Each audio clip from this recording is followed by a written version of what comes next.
The confident Pittsburgh Steelers began 1976 as undisputed world champions. 43 proud players, 10 proven coaches, all seeking an unprecedented third consecutive Super Bowl victory. But this would be a year to test that championship spirit.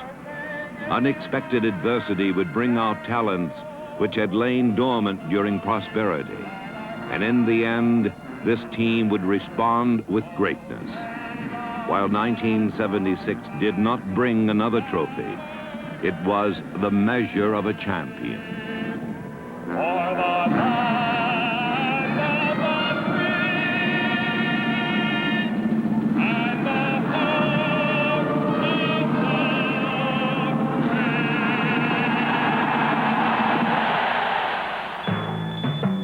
The season began in Oakland, California against the arch-rival Raiders. A meticulous game plan was prepared, but the Steelers are always willing to improvise.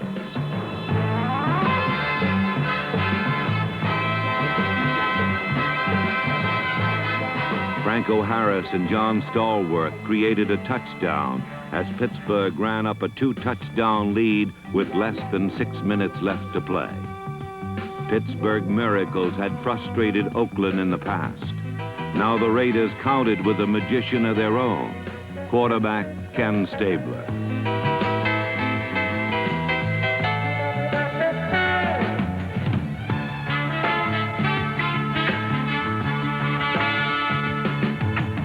Stabler pulled 17 points out of the hat in the last 5 minutes, and Pittsburgh watched in disbelief as a game seemingly won slipped away.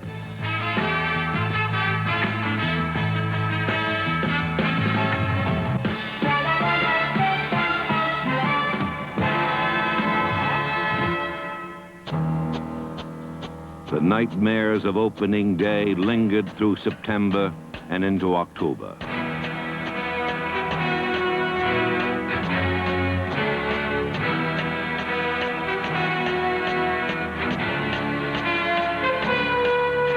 During those 5 fateful weeks, sure things like Terry Bradshaw to Lynn Swann came up empty. The curtain lost its steel and gave up 110 points.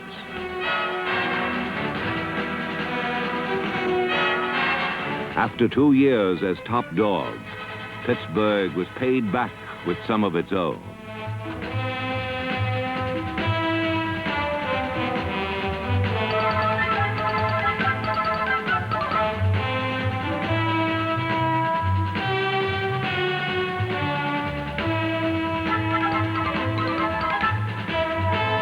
The winds of change were blowing.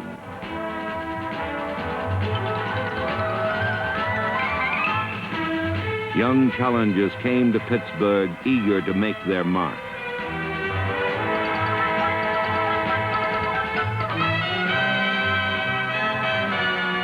The team that beats a champion can leave with pride. Those who start the season with 1 win and 4 losses just slip quietly away. While fans debated, the Steelers found glowing embers in the ashes of defeat. They pulled together and established a new goal. The playoffs were 9 games away. Pittsburgh vowed to win them all, starting with the division-leading Cincinnati Bengals.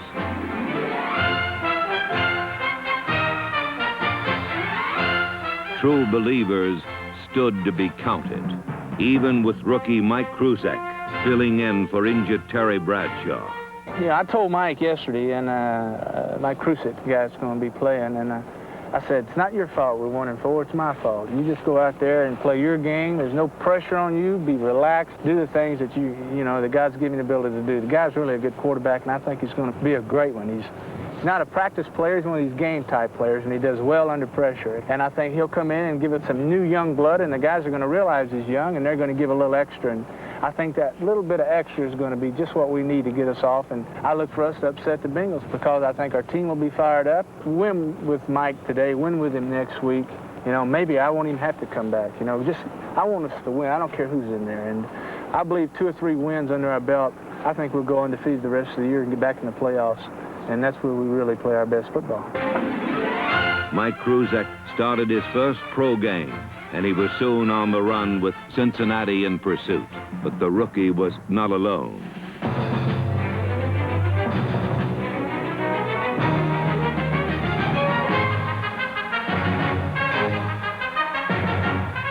Defense came to the rescue as the real steel curtain dropped into place, the one that could smother any offense.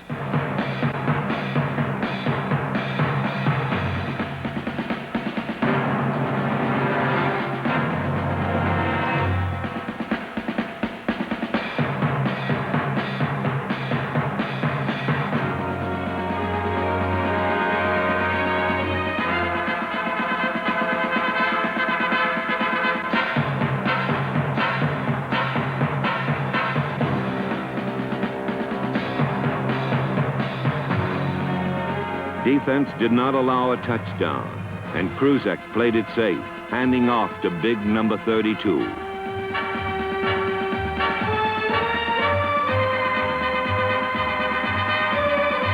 Mike Kruzek did whatever it took to win, and by game's end, the Steelers had stopped on-rushing oblivion with a 23-6 victory. Turnaround 76 had begun. The most dramatic comeback in NFL history lay ahead. For 6 years, Terry Bradshaw had given the Steeler offense an intriguing appeal. No one knew for sure what would happen next, not even the Pittsburgh players.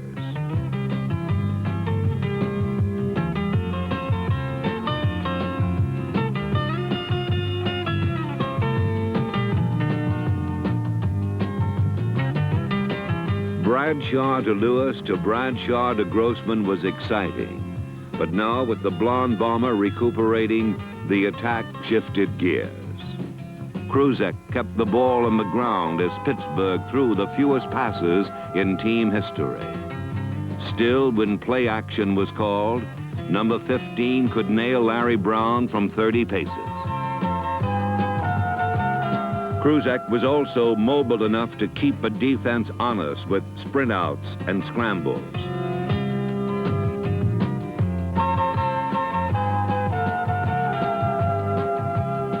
Those who predicted doom with Bradshaw out didn't count on a gutsy rookie completing 60% of his passes to receivers like Frank Lewis, T. Bell, and Ernest Pugh.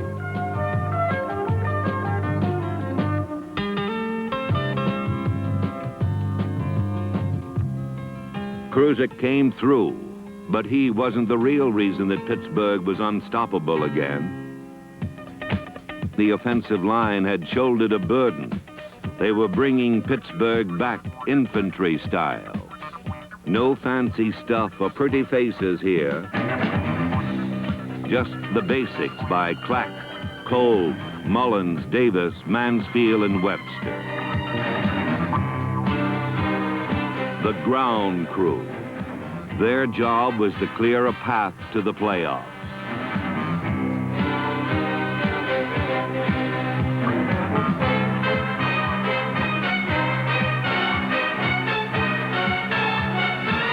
The Steeler offense was back on track because each man had a part to play.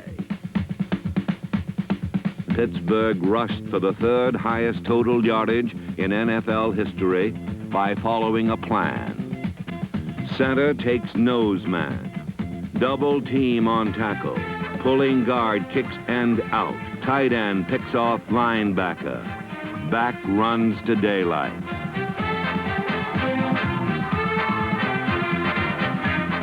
A 10-yard gain can be a thing of beauty.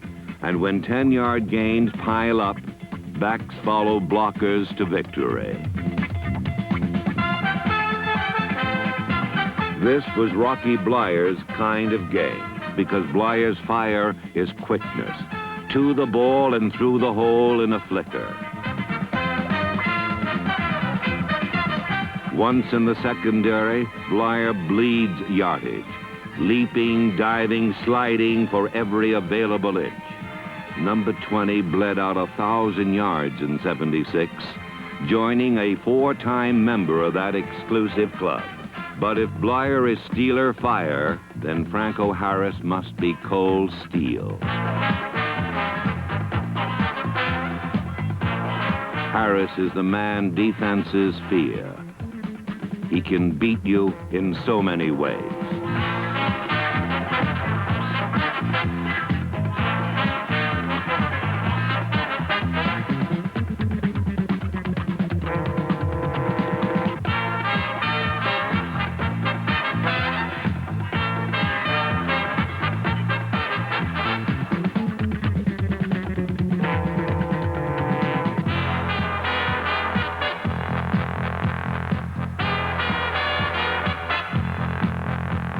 Franco Harris scored 14 touchdowns as the infantry went rolling down Comeback Road.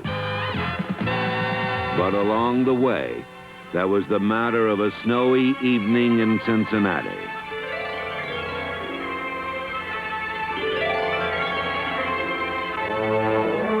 The Bengals still led the division by 1 game, but in this surreal setting, neither team could find its way. This was a game that the ground crew could win. Chuck Noll simply asked them for 1 touchdown.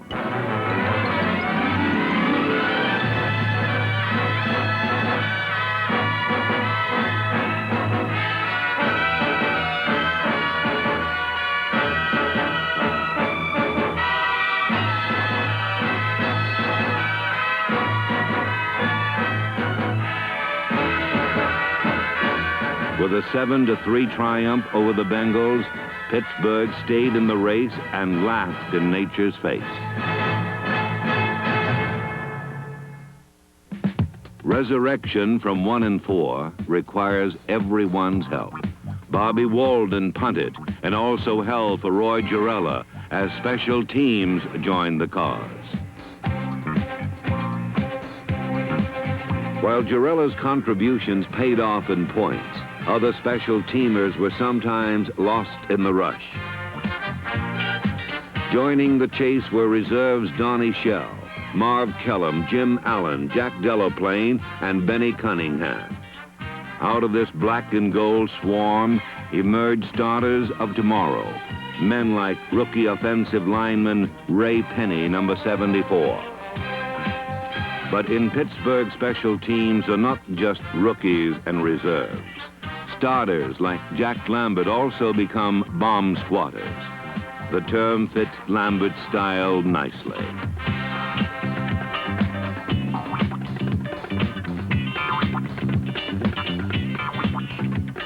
At times, his slender physique seems ill-suited to the pounding he gives and takes, yet no one can hold him down.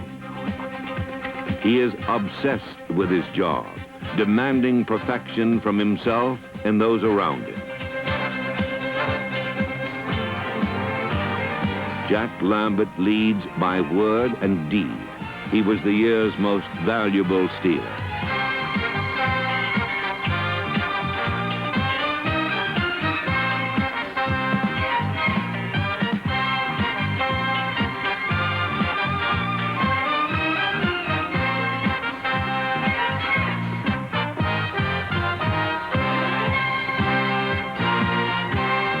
But Steeler defense is not one man. It is time-honored tradition. Pittsburgh fans have always revered their defense, but this was the most frightening yet. Up front, Greenwood, White, Holmes, and Green, with Banaszak and Furness in reserve. At linebacker, Ham, Lambert, Russell, and Taves. In the secondary, Blunt, Thomas, Edwards, and Wagner. A unit without weakness and the daring to try anything. The multiple blitz, for instance. Send enough men, and Mike Wagner is bound to slip through. or fake a blitz with Wagner, then swing L.C. Greenwood in on a stunt.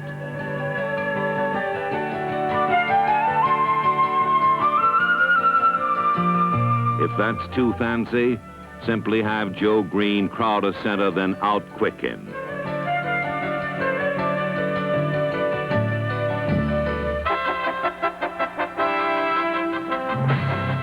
Pittsburgh defenders took on the rest of the league and won. They led the NFL in 9 categories, 10 if you count aggressive behavior.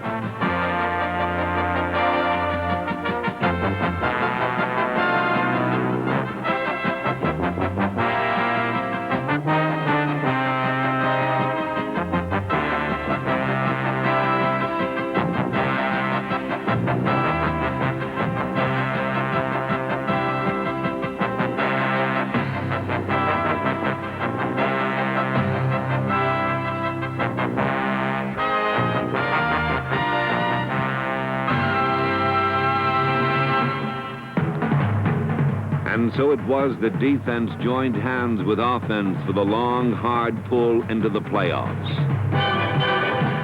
Could anyone stand in the way? Not the New York Giants. They fell 27-0. 1 week later, John Banaszak picked up a San Diego fumble and sent Pittsburgh on the way to a 23-0 whitewash. This brush with glory was called back, but number 76 claimed that it will live forever in the Banaszak Book of Records.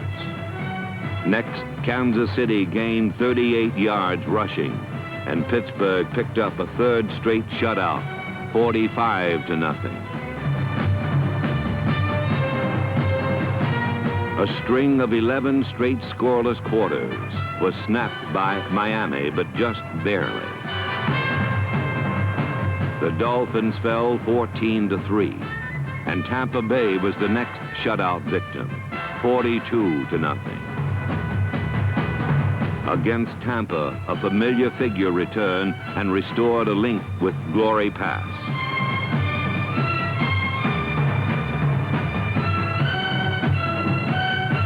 Terry Bradshaw was back bombing to Lynn Swann for the first time since Super Bowl X, and the Steelers gave thanks. 8 straight wins with 1 to go. Hello, everybody. I'm Lindsey Nelson at the Astrodome in Houston, Texas, where the Pittsburgh Steelers take on Houston this afternoon. When the Steelers had played 5 games this year, they had a record of 1 win and 4 losses. Many of their followers around the country, and many of them at home, figured they had no chance to get into the playoffs and take a shot at a possible 3rd consecutive Super Bowl championship. But they have done a most amazing turnaround. Guess you'd have to say that the Steelers are a team with a lot of character, because not only did they come back after a terrible start, but they're a big game team, and they're here in a hostile setting, but as Chuck Noll points out, well, they love it that way. It just gets them all the more up. You can't get on their back and expect them to fall apart, because they'll stand in there and just get very sore.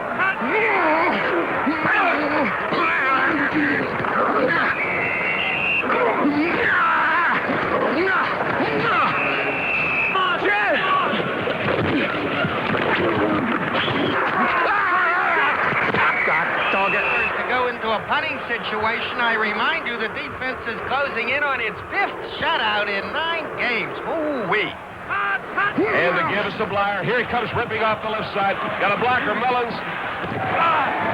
That is some kind of meat grinder that's rolling through the NFL and heading toward the playoffs. Bradshaw drops back. He throws, and it is caught by Swann. Phantom from USC went into the air to take the football for a Steeler touchdown. And what a sensational play it was. And there's nothing but happiness down in that Steeler bench area. Just a great victory, a vital one, and I think a tribute to the Steeler organization. 9 consecutive victories for the Pittsburgh Steelers, and only a total of 28 points given up in that total of 9 ball games. A moment to savor for Andy Russell in his 13th and final season. An achievement to be cherished by everyone who took part. I think the true test of a championship team, and the whole idea of what a championship team stands for is to be able to do what this team has done, and that's when we were 1-4. And the crucial point in this season, not to throw it to the dogs, but to be able to pick up what we had. And I think it shows the true nature of a team when they can play with their backs to the wall for 9 straight games. And talked about and being put down and said the old Steelers are fat cats, fat rats sitting in a cheese factory, coming back and taking the whole thing. Like Ernie Holmes said, we're going to give a league a four-game spot and then come back and take it off. We never gave up hope, really, because after our 4th loss, we said we're not going to lose anymore. After we started winning, I knew we were going to keep on winning. We get on fire, we get confident, we get that fever, and we're hard to play. I hate to have to play against us. Our running game right now is at its peak, and we get a little passing going, and we're going to be hard to beat. Hard to beat.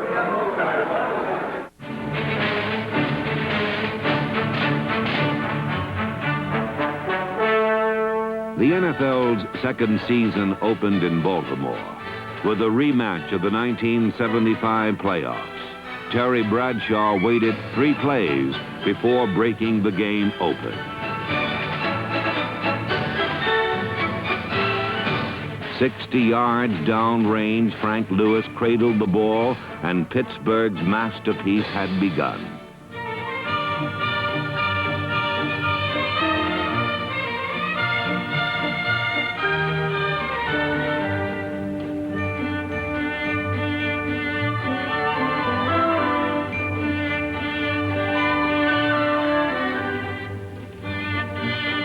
Bradshaw threw 2 touchdowns. Harris gained 132 yards, and the ground crew made it happen. Then a hard-earned lead was entrusted to the defense.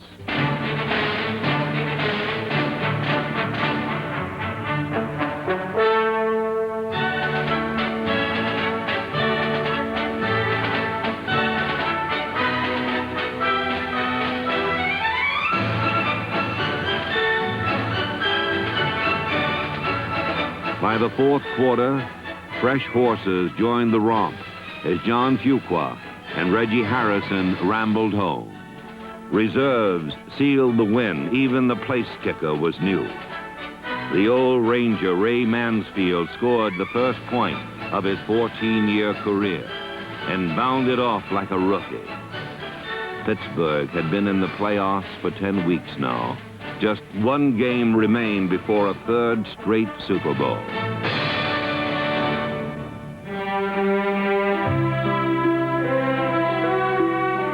But victory extracted a stiff price. Rocky Blyer and Franco Harris were hurting. The following week in Oakland, they watched from the sidelines as Super Bowl dreams were put to rest.